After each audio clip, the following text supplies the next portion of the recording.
W.E.B. Du Bois is a name I associate with the Harlem Renaissance and the rise of the black intellectual at the turn of the 20th century. He was the first African American to get a PhD from Harvard and was a founding member of the NAACP. But in light of civil rights leaders like Dr. King and Malcolm X, how relevant is he? I decided to dive into Du Bois' famous work, The Souls of Black Folk. In it, he wondered how blacks living as second-class citizens could ever really know themselves. It's a peculiar sensation, this double consciousness, this sense of always looking at oneself through the eyes of others. One ever feels his two-ness, an American, a Negro, two souls, two thoughts, two unreconciled strivings, two warring ideals in one dark body whose dogged strength alone keeps it from being torn asunder. That's Michelle Elam, Associate Professor of English at Stanford. I asked what Du Bois was trying to tell America in 1903 when he wrote The Souls of Black Folk. African Americans, as he was representing them, were interested in integration, but not assimilation. That passage we read a little bit in Souls of Black Folk talks about that he doesn't want to bleach his Negro soul in a flood of white Americanism, but he also feels that white America has much to teach African Americans and Africa in general. And he's very interested in advancing the sense that the learning goes both ways.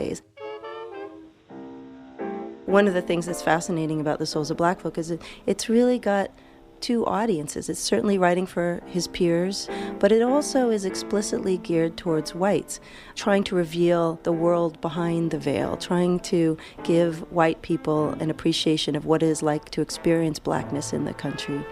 Du Bois saw higher education as the way up, says Stanford philosophy professor Lanier Anderson. Du Bois thought the social problems faced by whites and blacks in the American South are incredibly complex, and that without genuinely broad-minded people on both sides, the grave injustice of the social situation that those people found themselves in was destined to lead to disaster. Anderson says Du Bois was philosophical about the color line. When Du Bois says at the beginning of Souls of Black Folk that the problem of the 20th century is the problem of the color line, he means that not only as a sociologist, he also means to point out that the problem of the color line as it existed interior to the psychological and moral lives of African American people themselves, they faced in much starker terms a fundamental human problem that we all face about the way that we should reconcile our own individual self-conception with a conception of ourselves that's driven by the society around us.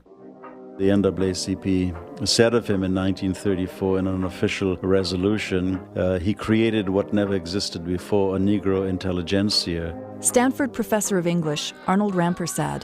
To enter into the intellectual world of Black America and race is to enter into a world that is really dominated by Du Bois. There is something in Du Bois for almost every aspect of the American condition, where the American condition impinges on the question of race.